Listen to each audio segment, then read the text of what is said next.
سلام و عرض ادب. بنده رومل، یکی از بازیکنان امید شهرک ترغندی. فوتبال از ابتدا از سن 7 سالگی پا فوتبال گذاشتیم. از سن 16-17 فوتبال ما بروش بود و به چیش آمدیم و به تیمای مثال امید، استقلال، تیمای باشگاهی، تیم منطقه خود ما بازی کردیم. افتخارات خوبی هم داشتیم.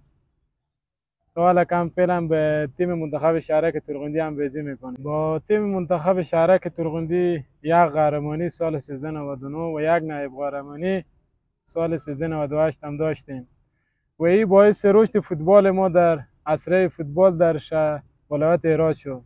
آرزو هم داشتم که به تیم‌های هرات بازی کنم که خوشبختانه شرایط مهیا شد که آمدیم به تیم انصاری بازی کنیم که با خوشبختانه با همکاری دوستان تانستیم که قهرمانی را به دست بیاریم و امید هم دارم که به تیم‌های بالاتر بازی هم بکنیم.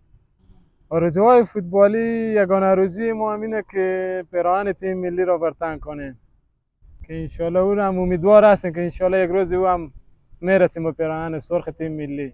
از بازیکنان داخلی که قبلا من الگو قرار گرفتم، یکی از بازیکنان اتک انرژی که فرزاد عطایی نام داره، بازیکن خلاق با تجربه که یک از الگوهای خود شخصا خود من می باشد که به خود قرار دادم.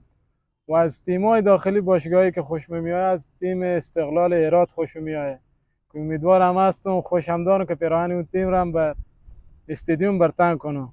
از باشگاه‌های اروپایی طرفدار رئال مادرید هستم و بازیکن مورد علاقه من کریستیانو رونالدو می باشد.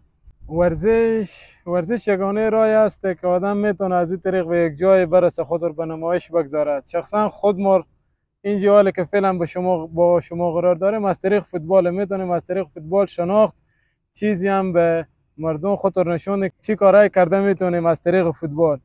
ولی در عصر فوتبال اخلاق هم باید داشته باشه. یک بازیکن خوب صبر و حوصله، شجاعت، همه چیز بردباری باید یک بازیکن با خود داشته باشد. و در آخر تشکری خاص از مربی عزیز ما ناصر جان طاهری، اسماعیل گلزار و یک تشکری خاص از حامیان اسپانسران تیم شهرک ترغندی، داوود جان اچیکزی، عبدالصمد جان نظری، نوراحمد اسحاقزی و اجنه مولا جان امینی.